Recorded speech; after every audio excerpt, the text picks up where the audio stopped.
Good afternoon, everyone, and welcome to our BRIDG meeting for February 2023. My name is Arjen Ravenbach, and I will be serving as the moderator for today's meeting. As a reminder, the Office of Agency Services at the National Archives and Records Administration hosts these bi-monthly Records and Information Discussion Group, or BRIDG, meetings to present information relating to federal records management. BRIDG is a co-production of the Office of the Chief Records Officer for the United States and the Federal Records Center program, and is live streamed to the audience over our YouTube channel. Generally, BRIDG meetings consist of a scheduled program of presentations with an open forum at the end of each meeting to ask questions of the presenters or of any related federal records management topic of interest. Viewers are encouraged to post questions in the chat or by sending an email to rm.communications@nara.gov. Our staff will be monitoring this email box during the meeting. You're also welcome to make comments and ask questions during this meeting in the YouTube chat. However, keep in mind that all comments are subject to moderation, so we ask that you keep the comments relevant to the topics being discussed. Copies of the presentation slides will be posted on the BRIDG page of the Archives website. That web page is also where you'll find the transcription of today's meeting when it is available, as well as links and information about previous and upcoming BRIDG meetings. If you have general comments about BRIDG or suggestions for future topics, you can use that same email address, rm.communications@nara.gov, to pass these along to us. We welcome your feedback. With that, I would like to start today's meeting by introducing Lawrence Brewer, the Chief Records Officer for the U.S. government. Good afternoon, Lawrence. Good afternoon, and thanks, Arjen. So let me add my welcome for this BRIDG meeting to everyone here for this Valentine's Day edition of our meeting. It's also the first meeting that we've had this calendar year, and a lot has happened since the holidays. Thank you for flipping the slide. And we're going to try and run through some of the big developments, some of the policies, the memos that have come out since last we met. And maybe look forward a little bit on the kinds of things that we'll be working on, not only in terms of guidance, but we're also going to continue the ongoing discussions at these BRIDG meetings related to ERA, the Electronic Records Archives, and what is ahead this spring. So with that, why don't we go to the next slide? And I will use this as really just another reminder for where we are and some of the activities that you are currently working on and hopefully are on your radar. Starting in January, the beginning of the year, we had a number of things kick off, including the renewal for the agency records officer credential process.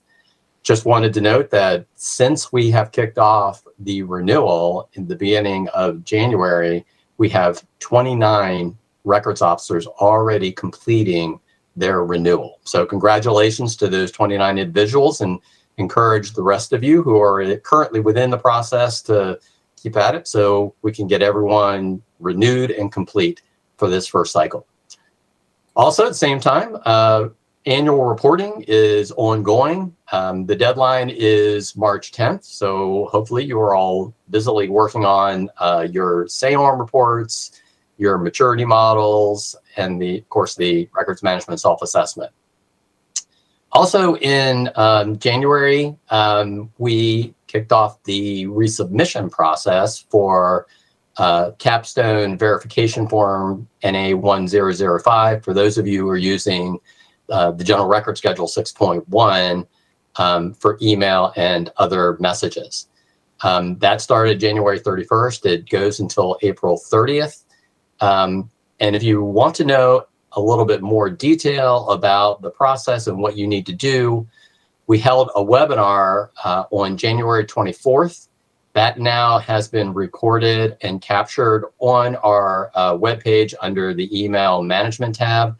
So I encourage you to go back and review that, or if you aren't able to participate in the webinar, it is up there for those of you who are working on your capstone resubmission forms.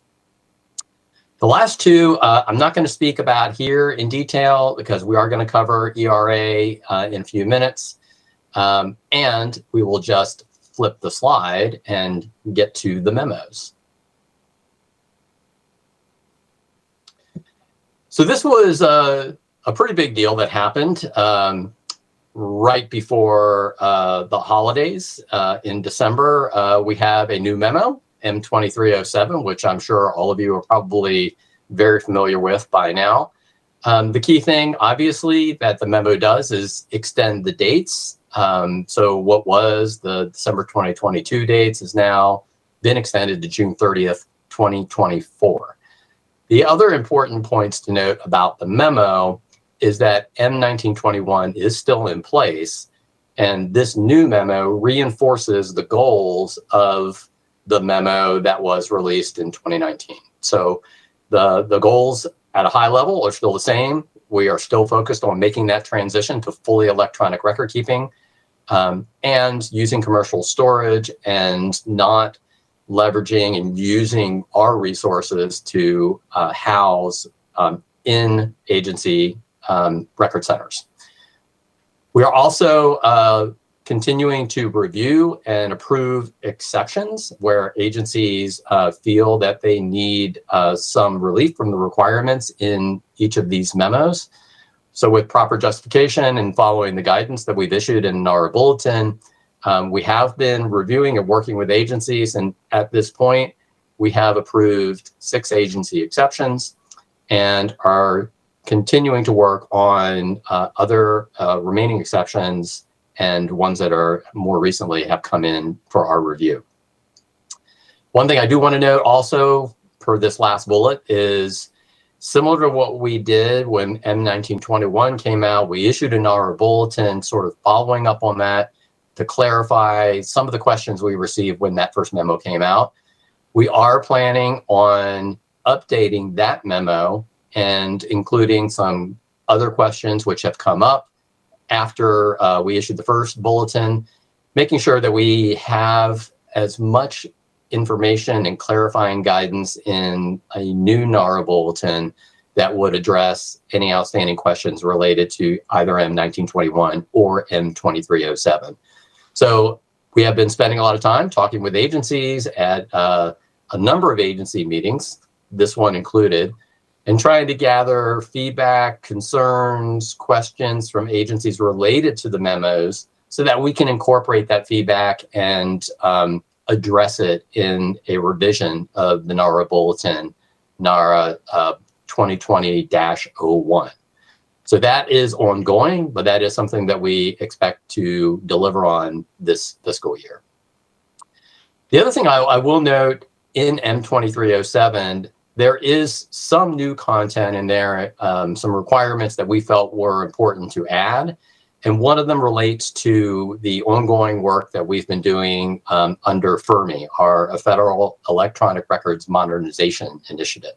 So I know many of you are familiar with it, but we wanted to make sure, because we believe in the importance of that initiative, that it had a place in M2307 so that we could point to the standards and the requirements that we have developed working with other agencies and with GSA to allow agencies a way to procure electronic records management solutions and services that align to the work that we're doing under that initiative.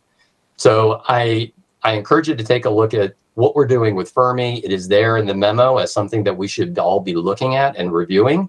And there is more work for NAR to do. We're working on another revision of the universal ERM requirements in partnership with other agencies. So there is still work that we are doing and will continue to do as part of the FERMI initiative. So I encourage you to take a look at that. And if you have any questions at this point, I will pause to see if there are any chat questions related to either the memos or any of the ongoing work that we're all working on right now.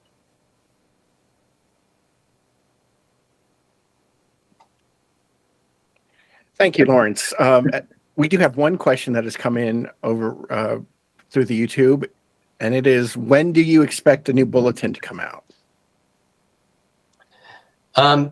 That is under development. We haven't set a date or a timeline for the bulletin. We know we want to do it this year, but our focus right now, as I said, is really just trying to capture feedback, questions. And if there is a question that you have related to the memos, please send it to us.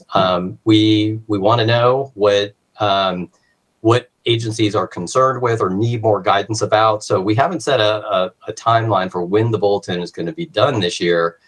We really want to spend the time listening and learning where we can provide the most value as we develop this new bulletin.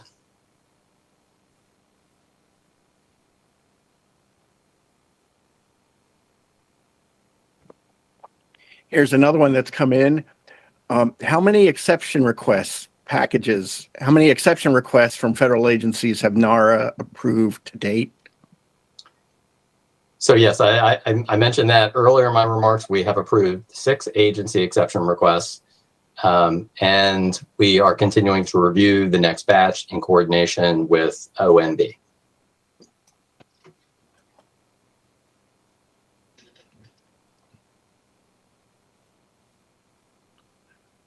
And I think we've got another question.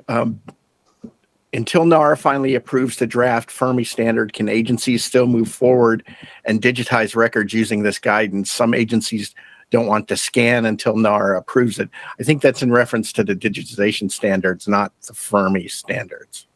Yes, it's a good question about digitization, and we will get to that. So I'm going to defer that question until Lisa comes up to talk about what we're working on in terms of digitization.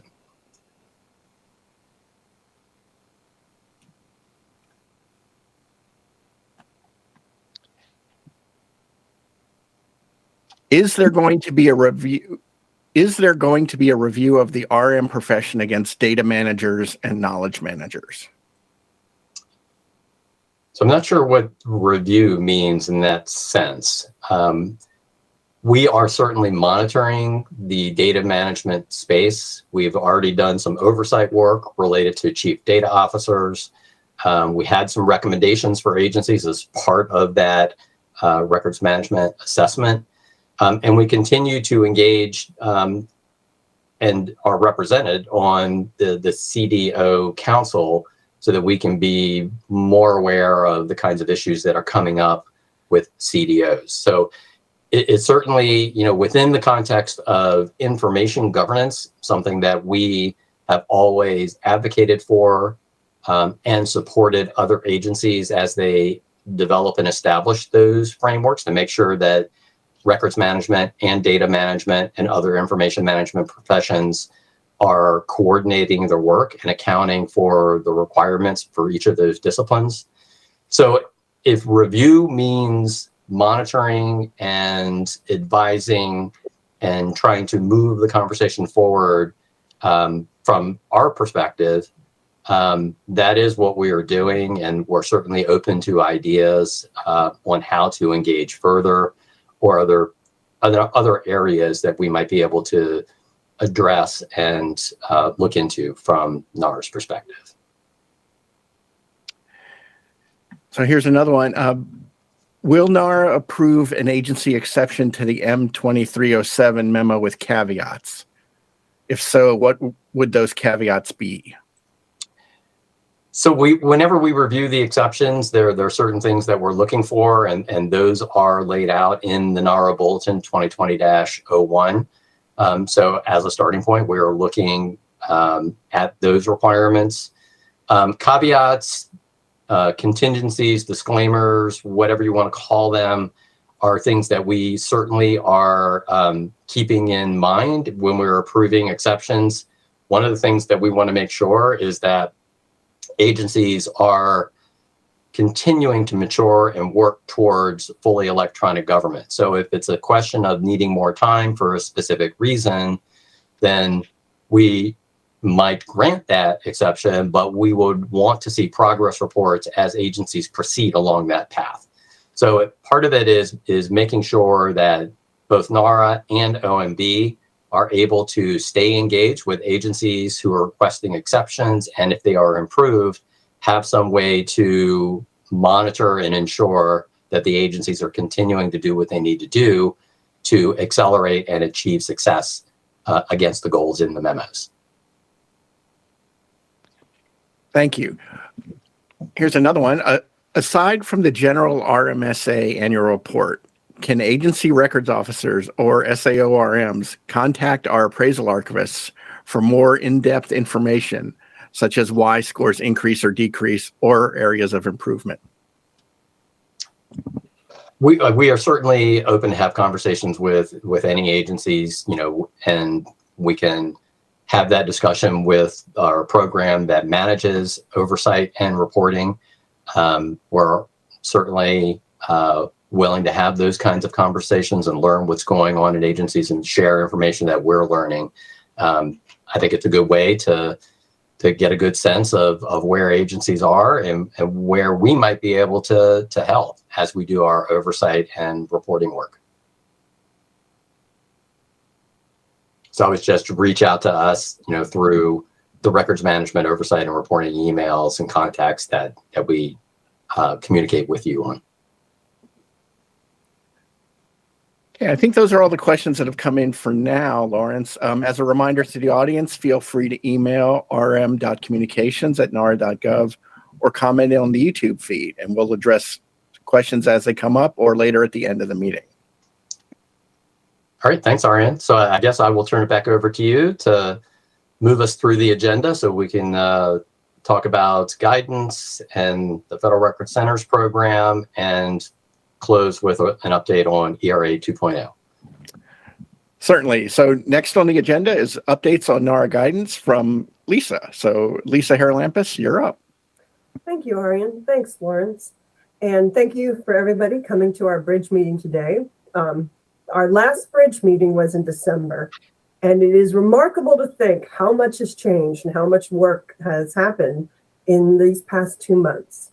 So first, I'd like to make sure from a guidance perspective that it's clear, did you miss anything? So if you go to the next slide, please, Patty.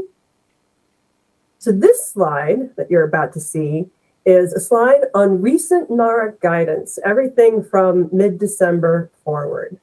And I'm just going to let this sit here on this slide, and I'll speak to it a little bit. One of the things I have on the bottom of the slide is a link to our webpage where we post all of our AC memos. So AC memos are a primary way we communicate with the federal records management community.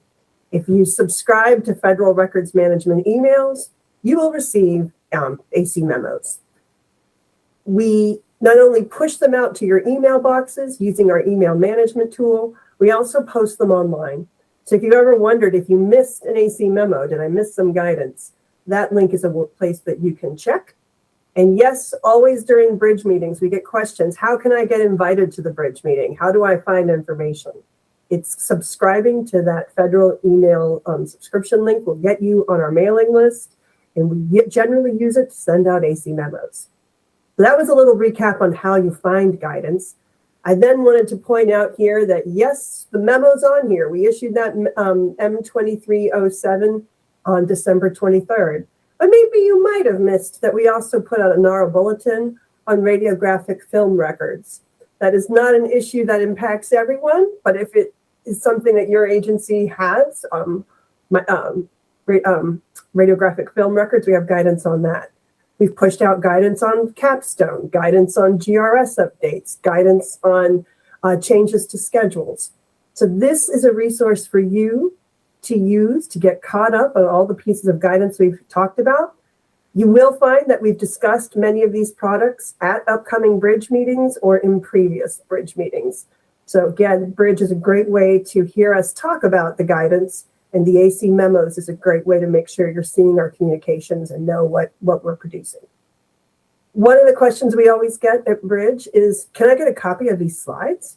And yes, you can on our Bridge page at archives.gov. If you find the records management page, you'll find the Bridge page. And we post the link to the YouTube meeting, so you can always go back and look at this recording we're making right now. And you'll find a link to the slides so that you can find this slide 7 and click on each one of those AC numbers, and it will take you straight to the memo. So that is a recap for you of recent NARA guidance. A lot of times people are like, okay, I got what you issued, NARA. Can you tell us what's coming next? So on the next slide, I wanted to highlight a few of the products that we're currently working on and let you see what's coming. So one of the things I'm sorry, it's not on this slide, as Nara just mentioned, Lawrence just mentioned, we are working on a NARA bulletin to supplement or replace the NARA Bulletin 2020-01. We want to create a bulletin to support M2307. So we're working on that. We're in the brainstorming phase. These other guidance products, we are in the review phase and are working on providing this guidance, and hopefully it'll be out soon. So the first guidance product we're working on, we get asked at every bridge meeting, are where are the digitization standards for scanning and digitizing permanent paper records or analog records. We are continuing to work on those guidance. The status update, I feel many bridge meetings for like the past year, my status update on those has been they are in NARA internal review. Well, the good news is they are no longer in NARA internal review. They are making it through the normal regulations process, and they're back with OMB for their review. I will come back next bridge and either tell you we've completed reviews and they are finally finished, or I will come back and give you another status update on where those digitization regs are. I want to emphasize that all of us in the Office of the Chief Records Officer and NARA recognize how important it is to get those digitization standards out and to get them final. Because as part of meeting M2307, agencies will be digitizing their records, and that standard is a key piece of guidance in that work. We've received a lot of questions lately about, can you tell me, NARA, if my standards work meets NARA's standards? Can you tell me that I'm doing things the right way? And the answer so far is, I'm afraid NARA cannot do that for a few reasons. One, they're not final. So once the regs are final, we can start providing answers to questions like, what am I doing? Am I doing the right thing? But the second reason we're not able to answer that question is that what we really need to give you are supporting guidance products. When people ask, hey, I want to know, am I doing the right thing? Well, we need to develop success criteria. We need to develop FAQs to answer questions that people have had. We need to develop training products. So while we're on review, and we hope we're very close to final, I want to remind everybody that we are working on supplementary supporting guidance products that are going to help understand how to implement those regulations. The regulations, as you saw in the 2020 version that was posted on the Federal Register, are detailed and complex, and we want to give support to agencies as they work to implement those standards, which will still be detailed and complex. So that is our quick update on digitization standards. The other guidance product we're working on is guidance through a NARA bulletin on records that are created in collaboration platforms. We know the way agencies have conducted business changed. There was a lot of pivots during the pandemic to using more virtual tools, collaboration tools. GSA is running programs to try to help agencies do interagency collaboration better. I think for those of you who live the kind of life we do, we play meeting bingo. You can use Zoom or WebEx or what other tools are out there that agencies have meetings and do collaboration for. We've received a lot of records management questions related to collaboration platforms and agency use.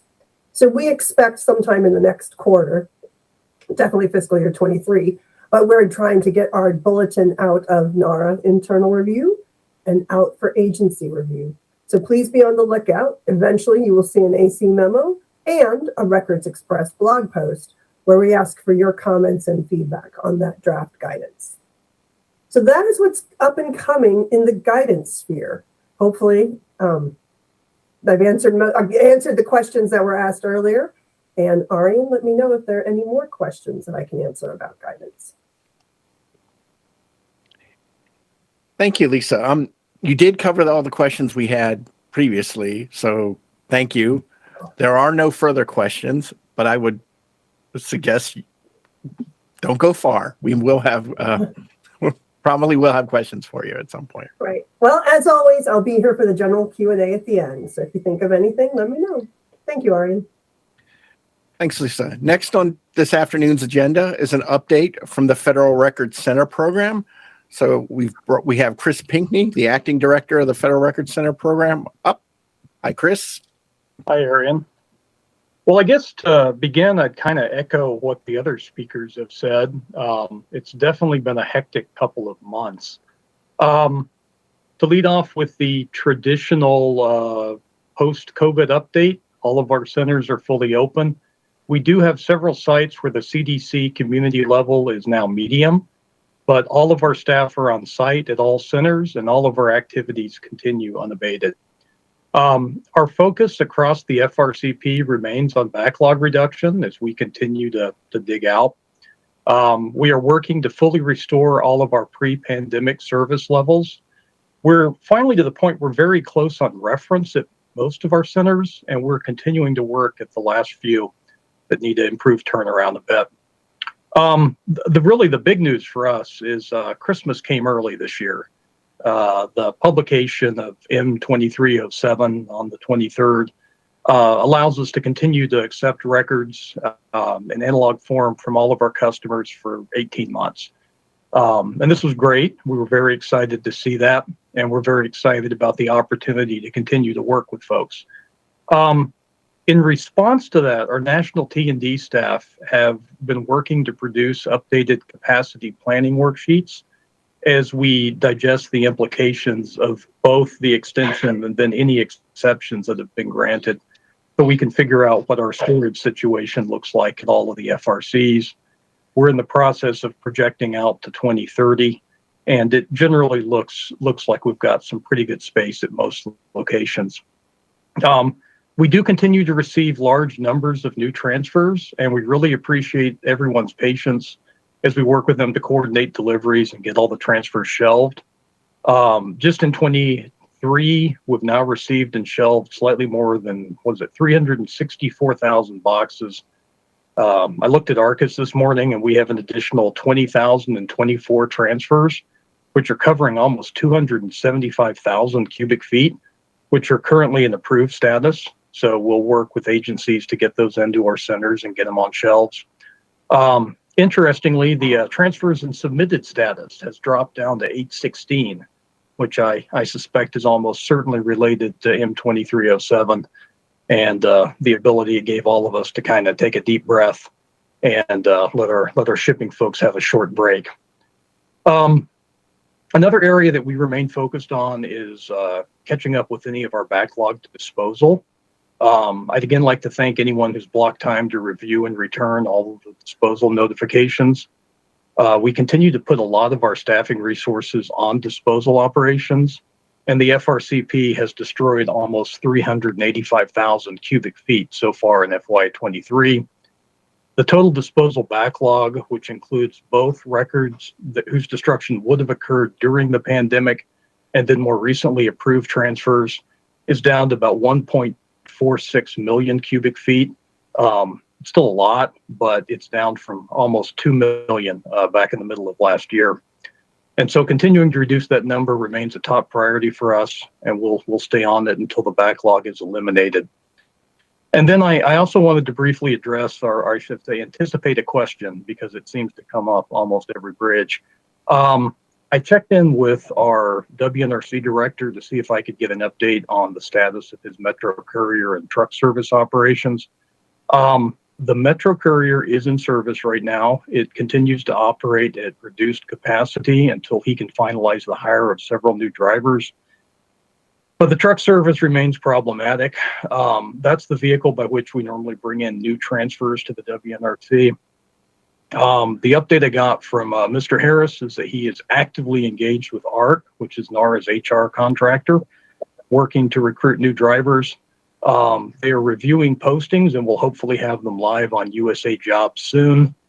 He reminded me that these are wage grade positions that require a TS clearance, so they're a little bit more complex than most of what he works with. But we hope to have the vacancies posted in the next several weeks, assuming we can then find interested candidates. I'd like to come back here in a couple months and tell you that we have a truck service that's back in operation. But I will definitely stay on top of this one, and I hopefully will have something definitive to say at the next bridge meeting.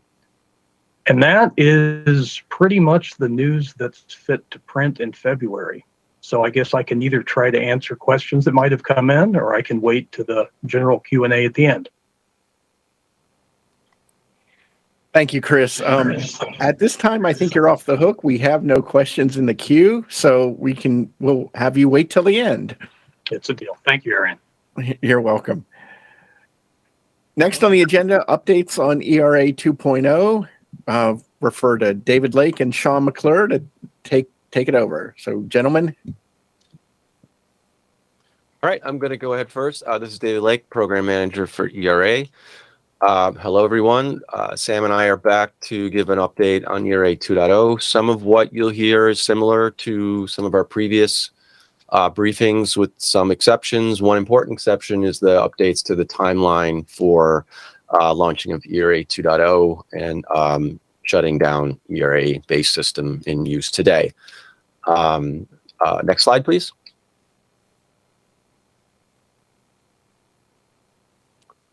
All right, so in terms of the timeline for agency use, as we've talked about before, we're nearing completion of the project that we've been undertaking to migrate all the record schedule and transfer request forms and related data from the current ERA-based system to their new form in ERA 2.0. As we talked about before, that final migration of the data will require a pause in the use of ERA, estimated to be up to 4 weeks. So based on where we are, if the current project remains on schedule, we will plan to stop use of the current system in late March and then launch ERA 2.0 in mid-April. So that is a change. That's basically, in short, we've shifted those timelines to the right about a month. I know you got a preview in the latest AC memo about this shift in the targeted timelines. In the next few weeks, we'll have a much better idea of exactly where we are with this project. And if we are still on target with those timelines, we can then provide specific dates, the specific dates for when we will cut off access to the ERA-based system, as well as the date on which we plan to launch ERA 2.0. So you said currently scheduled for mid-April. So we do expect specific dates to be announced shortly, especially if we're on target with those timelines. And as always, any subsequent changes to these dates will be communicated. These are the earliest possible timelines that we're looking at right now. But as we get towards the end of this project, the migration project, we can start to hone in on specific dates at that point. With that, I'm going to pass it over to Sam, who's going to talk about user accounts as well as communications. Sam? Thank you, David. So as David said, we're providing some of the same information from bridge to bridge, one to keep a consistent level of information out there for all of you, but also then to build from that to the more specifics that are coming in. The main thing for user accounts is the roles that you'll have available in the new ERA are going to be very similar and identical to the roles you have in the current ERA system. We'll be moving current agency user profiles from the current ERA into the new ERA system. And then moving forward, we'll be using, PIV authentication, using profiles that folks will have established in OMB Max with accounts that you have established in ERA 2.0. And for those who don't have a PIV CAC, any of those government standard smart cards, we have alternate authentication means available in ERA 2.0 that we can work with those on an as-needed basis to establish exceptions for that. With the AC checklist that was communicated in one of the memos that Lisa referred to earlier, folks who don't have OMB Max profiles already have started to set those up, and we thank you for that. Just wanted to provide the point of contact for any issues with you may have in establishing or updating profiles in max.gov. Max support at max.gov is a great point of contact for there. And on the ERA side, the ERA help desk is always a great point of contact too. This change in our authentication mechanism means our fortunes are now tied to two systems, an authentication directory outside of our direct control, and obviously user accounts in ERA that will be in our control. As best as we can manage user support across those two environments and those two organizations, we'll work with you to make sure that your profiles support your business needs and you get into ERA with the account that you need to conduct your business. Next slide, please. So in terms of communication, I want to reiterate a point that Lisa made, right? The AC memos are a great resource, both as posted on archives.gov as the preparation for ERA 2.0 memo with the checklist that was attached to it suggests.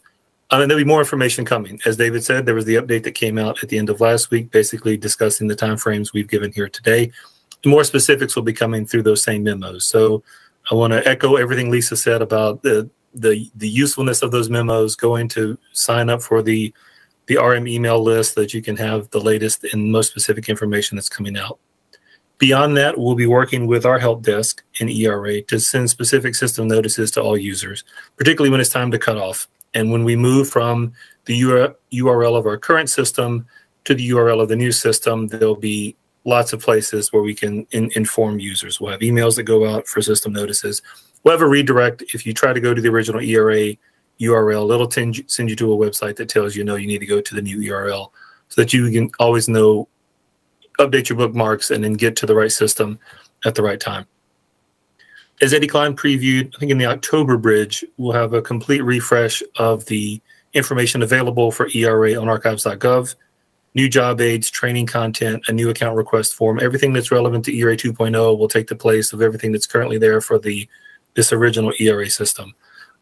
As Eddie mentioned in that earlier bridge, we'll be looking to post that training content a couple weeks before system launch so that folks have a chance to see it, but not so long to forget that it was there in the first place when you go to use the system for the first time.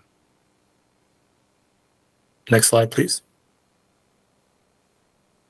And one of the things we're going to do after launch, as David said, we're currently targeting late April. Near the end of that first week, hopefully on that Friday, we want to set up just an open session for our agency users to come in with questions, concerns, any issues that have arisen in that first week. We don't want to leave you stuck. If there are gaps in the job aids, issues with your authentication, just basic questions about the use of the new system. We want to have a forum where we can take in those questions and provide either on-the-spot help for those issues where we can provide resolution, take back any issues that we need to take back that may require more thought or a potential fix or enhancement from a system perspective. We'll also have National Archives folks there who can deal with accessioning questions or scheduling questions. And then also our training people will be there who can start to figure out what new products we need to develop in response to the questions and concerns we're getting. So more details on this session will be shared soon, but we want to hold these on a monthly basis for some period of time after launch, as long as they're going to be useful, so that folks have a chance to get help with a question besides opening a trouble ticket and to have some place to go to avoid being stuck in trying to fulfill your business in the new system. When I say we'll be close monitoring the trouble tickets that are reported to the help desk, I mean literally David and I will be monitoring the trouble tickets that are reported to the help desk. We want to make sure that anyone who comes in to use the system, particularly at launch, is not left at a dead end. Again, if there's an issue with authentication, some issue with the use of the system that's not been expected, we want to deal with those reports that are coming in either through the help desk system, or they come up in those office hours, or they come up in any other way. So we're going to be standing by to assist in any way that we can. We recognize any change brings us difficulties. We do think the new system is frankly going to be worth the wait in terms of the better interface and some of the functions that will be available to you.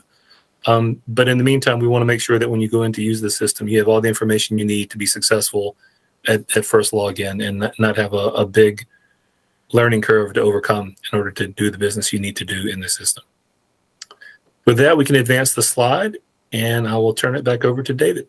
Mm-hmm. Thank you, Sam. So if you can go back one, I think. Thank you.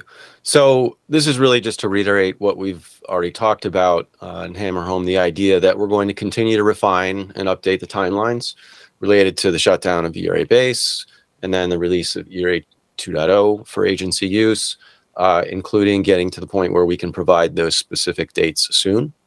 And as communication seems to be the word of the day, we want to hammer home the idea that we plan to communicate throughout this process about the timelines, about the dates, and anything else that is germane to launching ERA 2.0. So again, if there's any changes in the project schedule and the timelines for the projects we're doing now that lead up to the shutdown and the launch of ERA 2.0, we will be in touch. With that kind of ends our briefing, and I'll pass it on to Arian for questions. Thank you, Sam and David. We have a couple questions that have come in since you guys started. First one is appropriate for Valentine's Day. So I've got married and have a new email address here at the FAA. Do I need to do anything special for my login/PIV account in ERA 2.0? Couple things. Ensure that you contact the ERA help desk to make any updates to your current user profile that are necessary, even in the current ERA, including updating your email account. If your profile in OMB Max is based on your original email account, go ahead and update that as well through maxsupport@max.gov. We want to make sure that the email address for both ERA and OMB Max is the same. That's the key that associates your authentication profile in the one system with our account in ERA 2.0. So congratulations. Hope you enjoy the new email address. Make sure it's available in both of our systems, and you should be able to link up without any other issue. Thank you. Here's the second one. I have been attempting to delete old TR and RS jobs in ERA that are inactive, but do not see how to delete those jobs. How do we do that? And I'm in RG 441.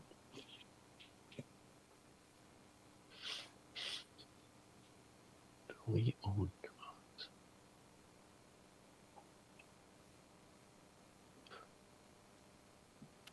I don't know, Sam, if that's something we'd have to take online and offline and individually deal with that situation. We can get a point of contact. I see Rich Green has popped onto the screen, but I'll let Rich talk first, and then we can talk about next steps. Hi. Yeah. So first I would say it might be something to talk with your appraisal archivist about. As far as the record schedules, if it's inactive in the sense that it was previously approved and now it's inactive, that wouldn't be something we would probably delete from the system. It would just kind of migrate accordingly. I don't know. I can speak to the TRs. It might be something similar. The only thing that would be deleted would be like old drafts that were never submitted to the National Archives at all. But again, I would say talk with your appraisal archivist. We can assess it on a case-by-case basis.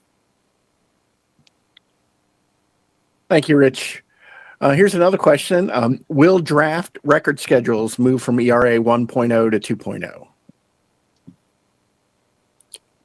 The answer is yes and no. As the AC memos have communicated for the past year, any of those record schedules that are in draft status from before October 1st of Rich Green, 2019 or 2020, anything draft from those years before will not be migrated. Anything draft starting with fiscal year 20 moves forward in draft status and will be available in the new system. And there were 2 AC memos about that in the past. One announcing the change that anything from the end of September 2019 back, and a later AC memo to say how to find those schedules that are in draft status in the system so you can act on those. Yeah, so it's draft schedules created in ERA prior to October 1st, 2020 will not be migrated. 2019. I am so sorry. So it's Lisa Harrell-Lampus. We actually sent an AC memo out on Friday, just this past Friday, talking about this, and I believe I had the incorrect information. So I'm only popping in to say another AC memo is in the can, ready to go out, and we're making sure we have that right information. Okay. Because it's either 4 years or 3 years worth of draft schedules will get forwarded.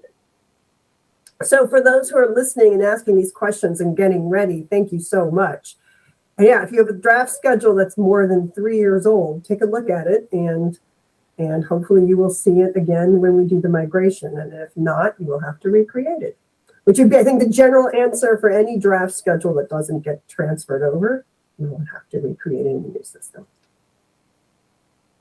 Yes, I will find the correct, make sure I have the correct information. Rich, you and I will double check and make sure the next AC memo is absolutely correct. Yes, but it should be anything FY 2020 will get migrated. So anything before October 1st, 2019 will not get migrated. Starting October 1st, 2019, so FY 2020 will come over. But we will send out the correct information.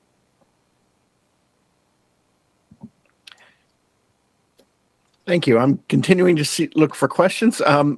Lisa, since you're here, is there a date by which we need to meet a digitization standard for permanent records? We've been digitizing permanent records for years. Will they be grandfathered in?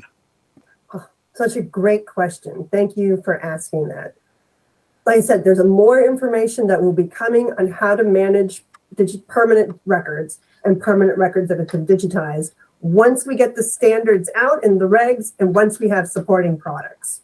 One of the supporting products is to answer this exact question. Of course, agencies have been digitizing permanent records. They've been doing it for years and for decades. What's new is it'll be the first time that NARA says this is the standard we need because this is what you're going to digitize and we are not going to get the paper. All digitization projects before that, there was an assumption that I'm either sending 2 versions or I've done some sort of notification or a transformation process to let NARA know what's coming. But in the regulations, it said if you digitize to these standards, you send us these validated version, and that's the version NARA is going to take. So the first part of your question is, by what date do we need to meet the standards? So the date would be once we issue them, they're day forward. So we will now have told agencies, here's the standard, and it's going to take agencies time to absorb the information that we've issued in guidance, determine if they need to make, adjustments to their digitization activities. How am I going to implement this? So we don't have an implementation date, but rather we're saying this is now the new standard. And from day forward, we expect agencies to move into compliance with that standard. So I hope that answers the first question as clear as I can be at this point. The second part of your question is what am I going to do with the permanent records I've already digitized? We're working on that to give you clear answers to that question. So I can't say for sure right now because I don't have all the detail and I want to give you NARA approved answers, but I can say in general, we have to manage our records. So we're trying to give you options on what you can do. For example, one option could be, I could ask for an exception to NARA and I'm going to say, I'm just going to send you these paper records. The scanning wasn't adequate at the time. I'm scanning going in the future, but would you take this in paper as an exception? That is an option. I don't know if that's the preferred option. It may meet some situations, but may not meet many situations. A second option could be, we're going to use the scheduling process. We're going to look and sort of reschedule. The records were already permanent, but can we reschedule them to confirm that we can take those records that have been previously digitized? The scheduling process lets us get all the stakeholder and public input and understand what we're doing when we accept records. So that could be an option. Other options might be, and I hate to say it, rescanning, but that may be a most cost-effective option if the standards show that I need to do this for business reasons. Other options, we've tried to think of other options as well. We want to get really clear guidance to you on how to handle records that have been digitized already. So stay tuned. Keep asking us these questions. The questions we're getting now, they help us form our guidance. And you can send those questions to RM Standards, that's all one word, rmstandards@nara.gov. And the team that's developing those regulations, we're taking that input as we get it, and we're using it to help create these drafts of these supporting products. So I hope that answers your question, Arian. I'm not sure if you have any follow-on to that. Right now, there are no follow-ups to that question, so I think we've got it covered. We have an ERA adjacent one. What happens when a permanent transfer in ERA is rejected due to not having a finding aid? We have legacy records from a previous agency that were moved to our agency. However, we don't have any insight other than what was provided at the time it was originally transferred.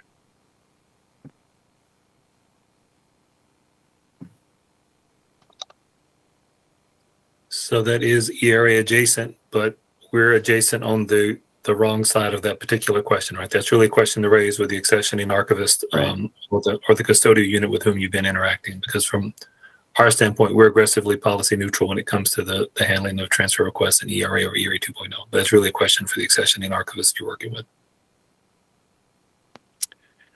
Thank you. Chris, are you here? We've got a couple FRC related questions. I am still here. I'm just going to read this because I don't understand it. Is there anything that can be done to expedite NARA processing of interagency agreement funding modifications for non-G invoicing agency in order to make agency funds available to cover IPAC charges? This is a problem for us. So that's a good one. It's definitely been an interesting year when it comes to G invoicing or out of G invoicing or partially in G invoicing. I'll see if I can follow up and find out which agency that question came in from. The short version is that no one is letting things sit in their box right now, but I will try to follow up pretty aggressively and see if we can resolve that issue for the individual. We definitely want to get things billed out, finalized as quickly as possible. And I can divulge that I was looking at accounts receivable this morning. So it's definitely been a challenge for everybody in the 23 cycle. And we know where that question came from, Chris. So if you don't have it, we can give that to you. Sounds good. So the next question is, absent the Metro Courier service, what are other options for getting transfers to the FRC? So what I would recommend somebody do if they're in that position and they have something that they're out of space, they need to get it in quick.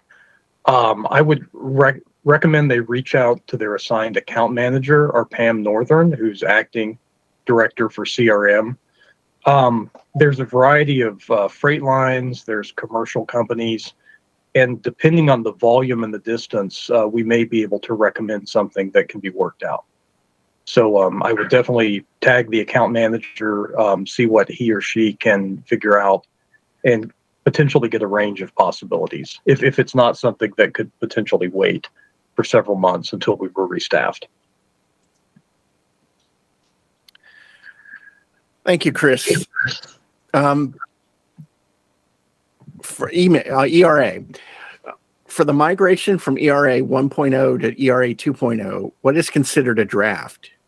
I.e., if we have a schedule that has been signed by our agency records officer and is being worked by the appraiser, but hasn't yet been finalized and signed by the archivist, is that considered a draft still and won't be migrated if it was created prior to October 1st, 2019? Well, that's beyond draft for sure. Yeah. I'll let Rich answer before I misquote the AC memo.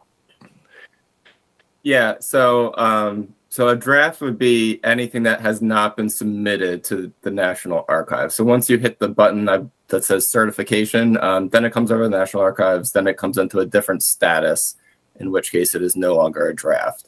So draft, but it's a good question. Draft for our purposes of ERA migration would be something that has never been submitted, has never been certified to the National Archives.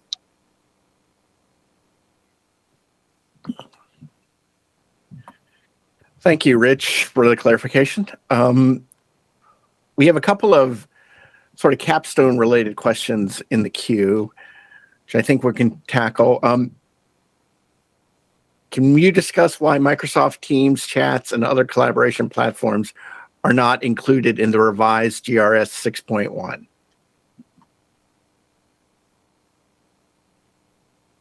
And I saw Lisa put her hand up for that one. I did. I said I would take that one.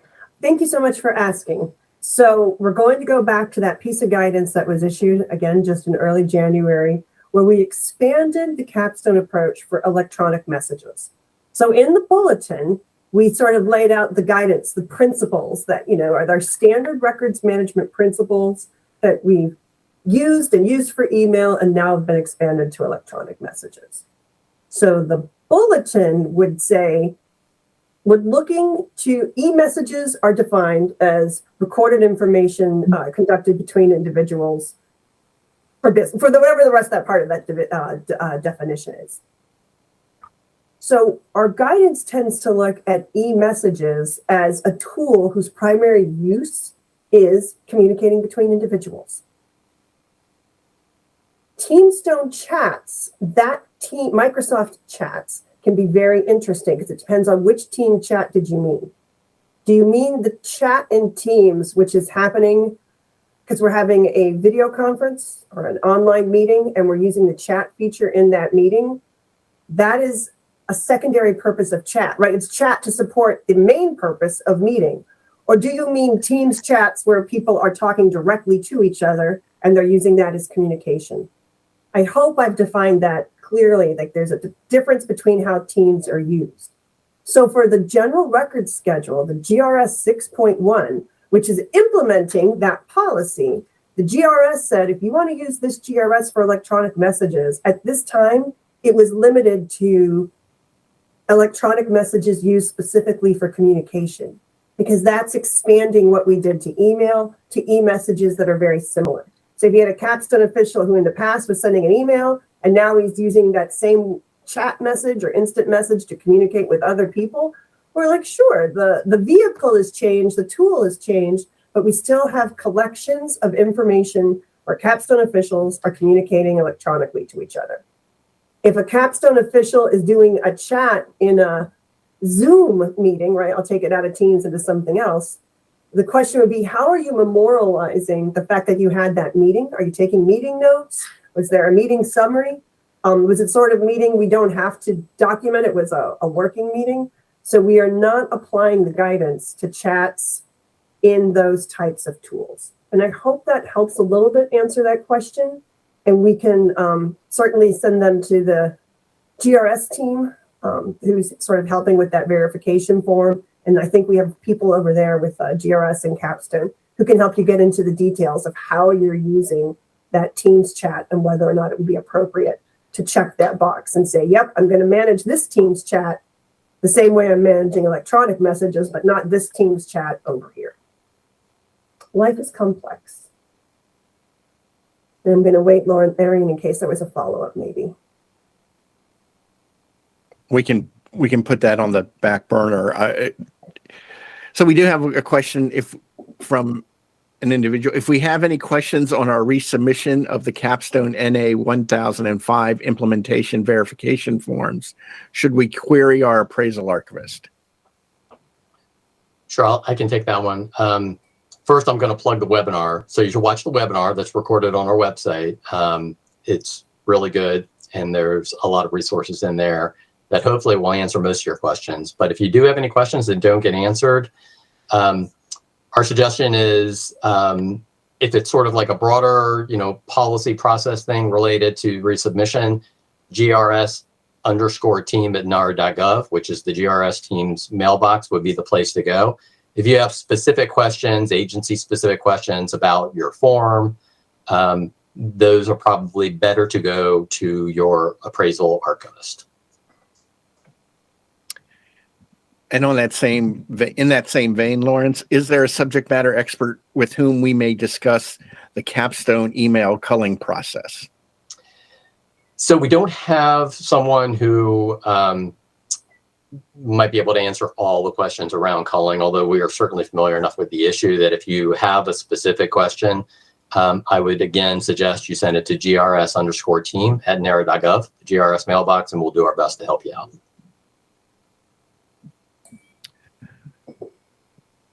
Here's a question for Lisa, I guess. Will the NPRC or OPM be accepting electronic employee medical folders by June 2024?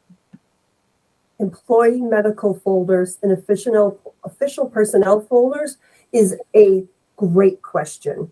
Every agency is at sort of a different point in how they're handling the transition to electronic records, and personnel folders is part of that transition. And we're seeing on NARA's end is there's a lot of various statuses. So your question is, will the NPRC be accepting electronic EMFs and OPFs? I feel very confident in saying no. The NPRC, our Federal Record Center program, is not transforming to become an electronic Federal Record Center program. So there is no plans for NARA to build the capacity to take electronic EMFs or OPFs. I'm going to let that sit in case people are like, wait, what did she say? said, no, we're not sending electronic EMFs and OPFs. I'm working to try to make that clear in our guidance and policy. So thank you for answering that question, because I don't think there's a place you can click and see where NARA says that clearly. We're not taking electronic EMFs. So hopefully I'll have that update for you in a future question. But the question you've also asked is, will OPM be accepting electronic EMFs, employee medical folders? And we are working with OPM to try to come together for clear guidance to agencies and come up with what is OPM's plan, as they're the agency responsible for sort of the shared service, the HR functionality that happens across government. And as we learn information from them about their modernization work and how they're moving to electronic EMFs, we'll certainly communicate it. But that's a little outside of our lane. So right now we're the facilitators of communication, but I don't have the answer of when will they? Will they be moving? Yes. What's the plan? How many years is it going to take? I don't know. And so we are going to work on guidance for agencies on what to do in the meantime. So more to come, and thank you for asking that. Thank you, everyone. We do have one more question that's come in on the YouTube. Is, would the social media guidance cover podcasts? Wonderful. Yes. And if there's a specific case that maybe we need to consider, please ask us at RM Policy so we can see if we need to update that guidance. Arian, would you take your moderator hat off for 1 second and confirm that I just gave the correct answer under policy? You're going to put me on the spot in my other job, my day job? Yeah. Yeah, no, sure. I would say my first reaction to that question is that I think not necessarily, we can certainly take a look at the guidance to see if it needs to be updated, but we're also talking about digital audio files underneath, and those may be what we schedule instead. So that's a conversation to be had when it comes to specific appraisal determinations. That's how I would cast that. Say podcasts definitely can fall under the umbrella of federal records. Therefore, they have to be managed. First step is what's your schedule? And would the social media guidance help you with that? I think, yes, it could. It's not going to say podcast specific in it because it's a little older, but maybe the next version will have to update that. Thank you. So I'll put my moderator hat back on. Thank you. I don't see any further questions in the chat or in the sort of that we have not answered. So I'm going to thank all the presenters and turn it back over to Lawrence to take a look at the next slide, and we can close. Thanks, Arian. This is the easiest part of the meeting where we say thank you for joining and participating. We appreciate all the comments. We really do work hard to try and answer every single question that comes in and making sure that you get the best information to the extent that we're able to come up with it on the spot. So again, thank you for all of that. As you can see from the slide, our next meeting is April 18th, which, haven't looked at the calendar, may or may not be tax day. But hopefully that won't affect anybody's attendance in April. Until then, stay in touch, follow Records Express. And if you have any questions, feel free to reach out to us at our various email boxes and contacts that we have posted on the website. Thank you again for coming, and enjoy the rest of your winter. See you in the spring.